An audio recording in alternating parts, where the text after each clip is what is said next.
Friends, myself doctor BN Singh, associate professor. आज मैं आपको माइग्रेशन इन फिश के बारे में कुछ बताना चाहता हूँ। फ्रेंड्स, जैसा कि हम जानते हैं, ज़्यादातर जो एनिमल हैं वो अपने निश्चित आवास में पाए जाते हैं। वही आवास उनकी टेरिटरी होता है। लेकिन कुछ जंतुओं में आवास को चेंज करने की क्षमता भी होती है और वो एक आवास से दूसरे आवास में गमन कर जाते हैं। इस गमन को ही माइग्रेशन कहते हैं। माइग्रेशन जो शब्द है वो लैटिन भाषा का एक शब्द है जिसका अर्थ होता है ट्रैवल करना, यात्रा करना। माइग्रेशन को परिभाषित करने के लिए अलग अलग वैज्ञानिकों ने अलग अलग परिभाषाएं दी।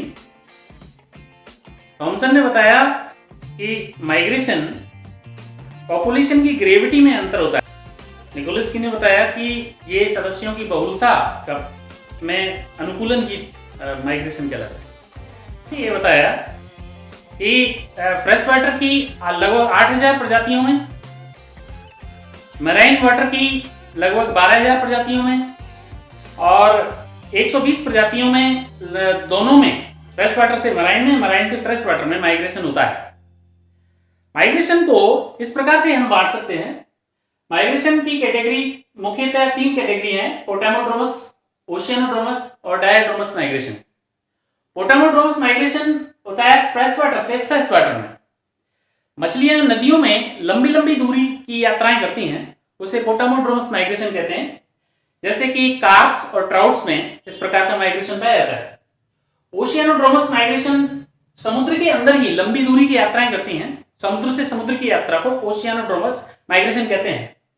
जैसे हेरिंग्स में, सार्डिन्स में, मैकेरल्स में इस प्रकार का माइग्रेशन पाया जाता है। डायड्रोमस माइग्रेशन वह होता है जिसमें फ्रेश वाटर से समुद्र में, समुद्र से फ्रेश वाटर में माइग्रेशन होता है।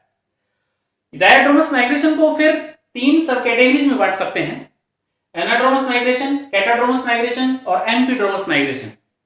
एनाड्रोमस माइग्रेशन वह होता है जिसमें मछलियां समुद्र से स्वच्छ जल की तरफ माइग्रेट करती हैं। जैसे कि साल्मन, हिल्सा आदि ऐसी मछलियां हैं, लैम्प्री है, ये मछलियां समुद्र से फ्रेश वाटर की तरफ माइग्रेट करती हैं। इस प्रकार की माइग्रेशन को एनाड्रोमस कहते हैं। कैटाड्रोमस माइग्रेशन में मछलियां समुद्री जल से, फ्रेश वाटर से समुद्री जल की तरफ माइग्रेट करती हैं।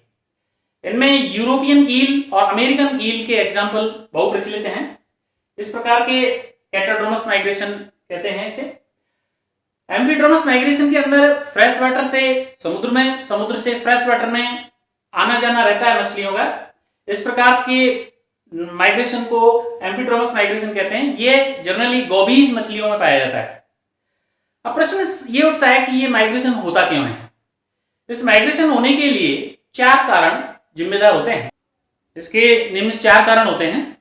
उनमें एलिमेंटल कारण, गैमेटिक, क्लाइमेटिक, ऑस्मोरेगुलेटरी। एलिमेंटल में ये फूड और वाटर की स्केर्सिटी को पूरा करने के लिए होता है।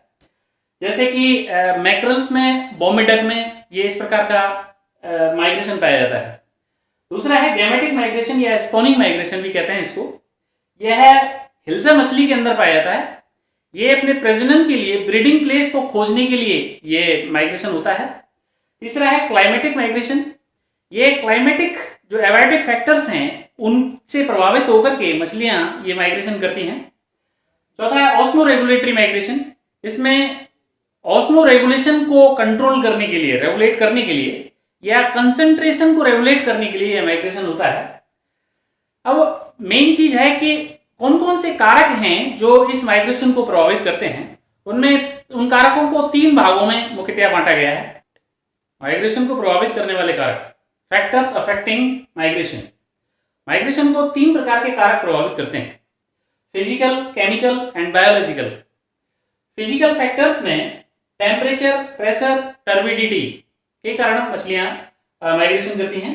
केमिकल फैक्टर्स में पीएच और सैलिनिटी है, जिसके कारण मछलियां माइग्रेट करती हैं। बायोलॉजिकल फैक्टर्स में फूड है, एंडोक्राइन ग्लैंड्स हैं और प्रीडेटर्स हैं, presence of predator. These are the biological factors which affect migration in fish. Thank you.